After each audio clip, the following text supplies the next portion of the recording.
చూసినావు చిన్ని? ఏం చూసినావు?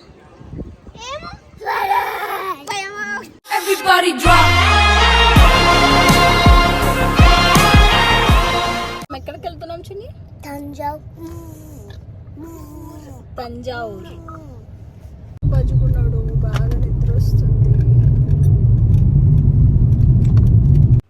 Hello everyone, welcome to KK creative vlogs. అందరు ఎలా ఉన్నారు? నేనైతే చాలా బాగున్నాను. ఇప్పుడైతే మేము తంజావూరులోని బృహదీశ్వర్ టెంపుల్కి అయితే వెళ్తున్నాం. ఆ టెంపుల్ని బిగ్ టెంపుల్ అని కూడా అంటారనమాట. ఆ టెంపుల్ గురించి చాలా విషయాలు అయితే ఈ వీడియోలో మీతో షేర్ చేసుకోబోతున్నాను. సో వీడియోని అయితే స్కిప్ చేయకుండా ఎండింగ్ వరకు చూడండి. వెదర్ అయితే చాలా చల్లగా ఉంది, వర్షం కూడా పడుతుంది. 2 days తుఫాన్ ఉందని చెప్పారు. ఇంకా మేమైతే అలానే తంజావూరుకి అయితే వెళ్తున్నాము. ఇంకా బయట క్లైమేట్ అయితే మరీ ఘోరంగా ఉందనమాట. వర్షం అయితే బీభత్సంగా పడుతుంది. మా చిన్నోడికి అయితే బాగా చలి పెడుతుంది అనమాట. అందుకోసం దుప్పటి కప్పుకొని హాయిగా పడుకున్నాడు. మేము మార్నింగ్ 9 o'clock అయితే కుంభకోణం నుంచి అయితే తంజావూరుకి బయలుదేరాము. మార్నింగ్ అయినా కూడా క్లైమేట్ చూడండి, మొత్తం మబ్బులు ఫుల్గా వర్షం పడుతుంది. కుంభకోణం నుంచి బృహదీశ్వర్ టెంపుల్కి అయితే 40 kilometers దూరం అయితే ఉంటుంది. మ్యాప్ చెప్తున్నాడు వాళ్ళ నాన్నకి, మంచిగా పండుకొని ఫోన్ చూసుకుంటా మ్యాప్ అయితే చెప్తున్నాడు. ఇక్కడ వ్యూ చూసారా ఎంత బాగుందో అసలు. 2 sides అలా చెట్లు, మధ్యలో రోడ్డు చాలా నచ్చింది నాకైతే.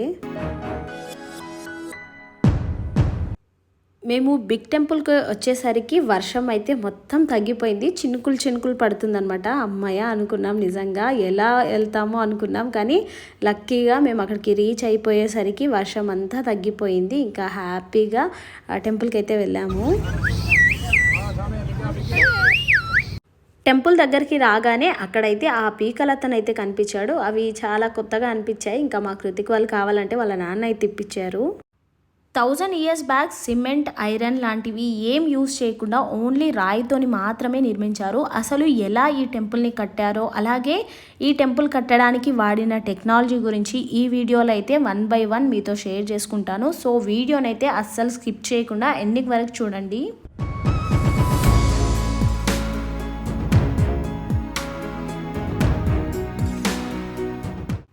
ఈ టెంపుల్ లోపలికి వెళ్ళడానికి 3 ఎంట్రన్స్లు ఉన్నాయి. ఫస్ట్ మనం మరాఠా ఎంట్రన్స్ నుంచి లోపలికి అయితే వెళ్తాము. తంజావూరుని చివరిగా పాలించిన మరాఠా రాజులు ఈ ఎంట్రన్స్ని నిర్మించారు.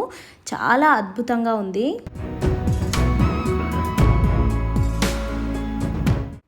ఇది సెకండ్ ఎంట్రన్స్. దీన్ని కేరళంతకన్ తిరువసలన్ అని పిలుస్తారు. రాజరాజ చోళ ఆ కాలంలో తన ప్రధాన ప్రత్యర్థి అయిన చేరాస్పై యుద్ధంలో గెలిచినందుకు చిహ్నంగా దీనిని నిర్మించారు.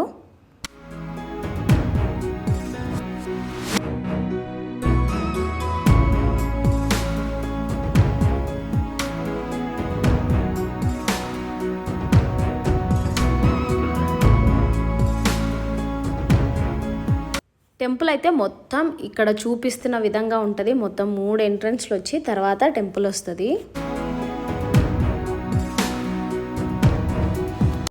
లోపలికి వెళ్ళేటప్పుడు బ్యాగులు ఇంకా చెప్పులు అయితే పెట్టుకోవడానికి లాకర్ రూమ్స్ అయితే సెకండ్ ఎంట్రన్స్ దాటిన తర్వాత ఉంటుంది, అక్కడ పెట్టుకోవచ్చు.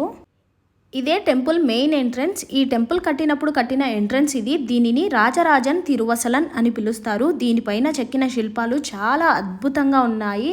ముఖ్యంగా శివపార్వతుల కళ్యాణ ఘట్టాన్ని చాలా అద్భుతంగా చిత్రీకరించారు.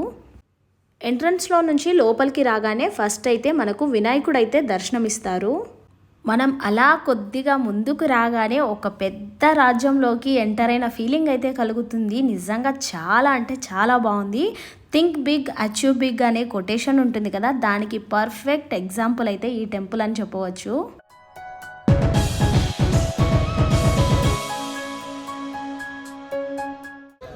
రండి, మనకి ఏడుకు వచ్చినా తినిపించే.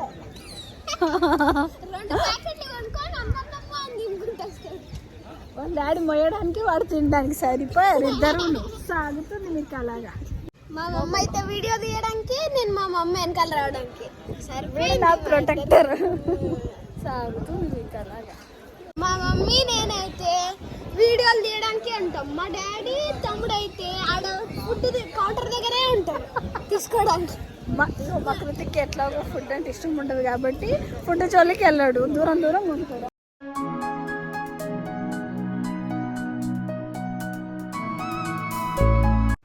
ఈ గుడినైతే రాజరాజ చోళ నిర్మించారు.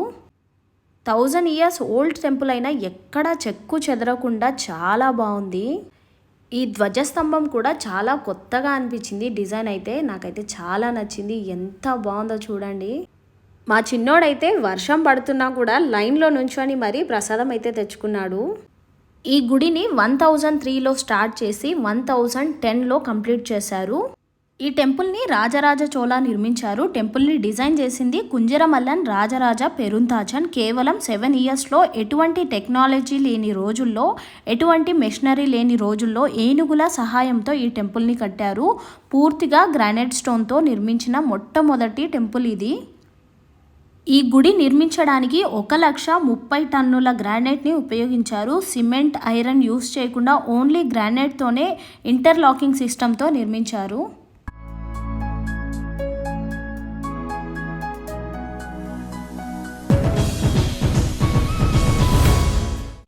ఇక్కడ ఈ పువ్వుని చూసారా, ఇది శివుడికి చాలా ఇష్టము. ఈ పువ్వు పేరు మీలో ఎవరికైనా తెలిస్తే తప్పకుండా కామెంట్ సెక్షన్లో కామెంట్ చేయండి.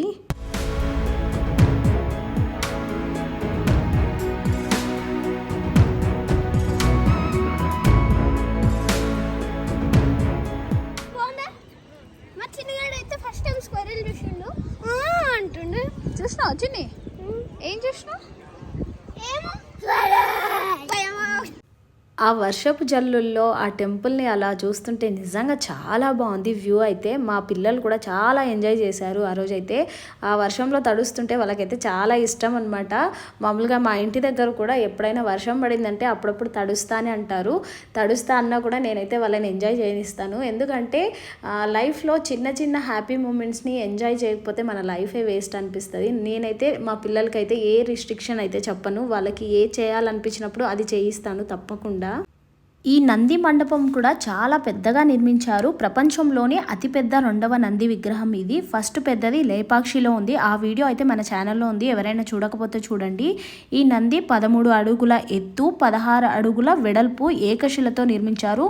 దీని బరువు 20 టన్నులు ఉంటుంది. చాలా అద్భుతంగా ఉంది కదా. ఇప్పుడు మీరు చూస్తున్నదే మెయిన్ టెంపుల్ అనమాట. ఇదైతే 216 అడుగుల ఎత్తులో 16 అంతస్తుల ఎత్తులో నిర్మించిన ఈ గోపురం ఆ కాలంలో అతి ఎత్తైన కట్టడం.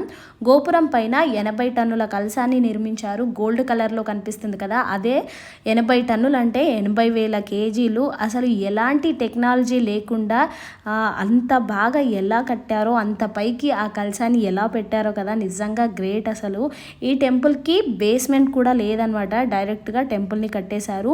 1000 years అయినా అసలు ఎక్కడ చెక్కు చెదరకుండా చాలా బాగుంది టెంపుల్ అయితే.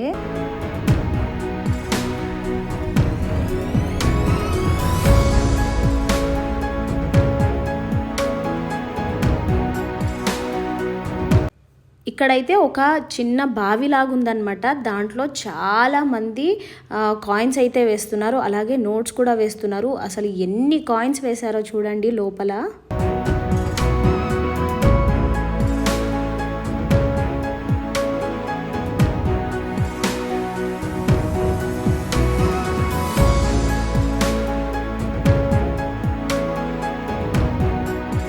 గుడి మాత్రం చాలా పెద్దగా ఉంది. మొత్తం చూడడానికి ఒక 2-3 hours టైం అయితే పడుతుందన్నమాట.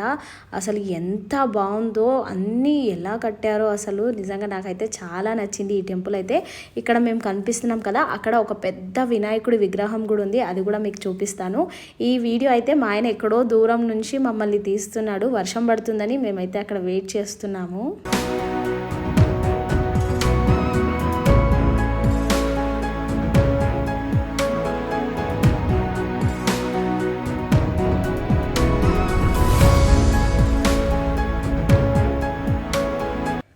వినాయకుడిని దర్శనం చేసుకున్న తర్వాత ఇంకా మళ్ళీ మేము కిందికైతే దిగామన్నమాట. దిగగానే ఇక్కడ ముందుకు రాగానే మళ్ళీ ఇంకో టెంపుల్ కూడా ఉంది.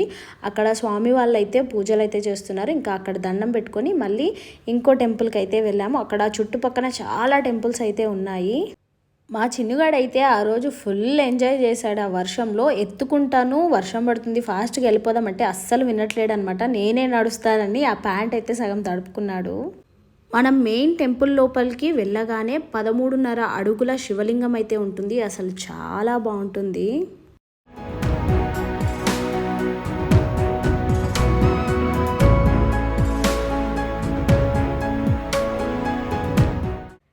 టెంపుల్ మొత్తం చాలా బాగుంది. ఇంకా మేము అయితే చూసేసి కార్లో వచ్చి కూర్చున్నాము. మా చిన్నోడికి తల అయితే మొత్తం తడిచిపోయిందనమాట. ఇంకా నేనైతే టవల్తో తుడుస్తున్నాను. మేము కార్ పార్కింగ్ చేసిన దగ్గరే బర్డ్స్ పార్క్ కూడా ఉందన్నమాట. ఇంకా వర్షం పడుతుందని మేమైతే అక్కడికి వెళ్ళలేదు. ఇక్కడ ఈ షాప్ దగ్గర ఒక అతను చెయ్యి ఊపుతున్నాడు చూసారా, తను ఎవరో కాదు, మన కేకే క్రియేటివ్ వ్లాగ్స్ సబ్స్క్రైబర్ అంట. మేము కార్ ఎక్కుతుంటే మాట్లాడారు, ఇంకా అందుకోసమని వీడియో తీశాను.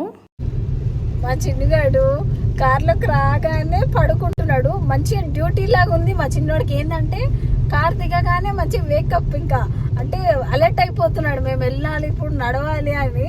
ఇంకా కార్లోకి రాగానే అమ్మ నిద్ర వస్తుందమ్మ బజ్జుంటా అని అంటాడు. ఇంకా ఏంటి ఒక 1 అవర్ అట్లా ట్రావెల్ చేస్తున్నాం కదా, మంచిగా ఒక కొనుక్కు తీస్తున్నాడు, మళ్ళీ లేస్తున్నాడు. దొంగ పిల్ల వెళ్తాను వెళ్ళను చెప్పు, మళ్ళీ చెప్పు. స్కూల్కి వెళ్తాను చెప్పు. ఈరోజు స్కూల్కి వెళ్ళను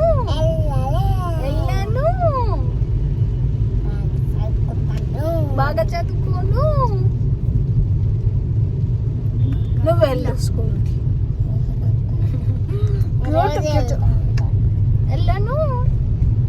ఆకృతికి ఏమో టైర్డ్ అయిపోయాడు, తినడు, నడవాడు, పండాడు. అందుకే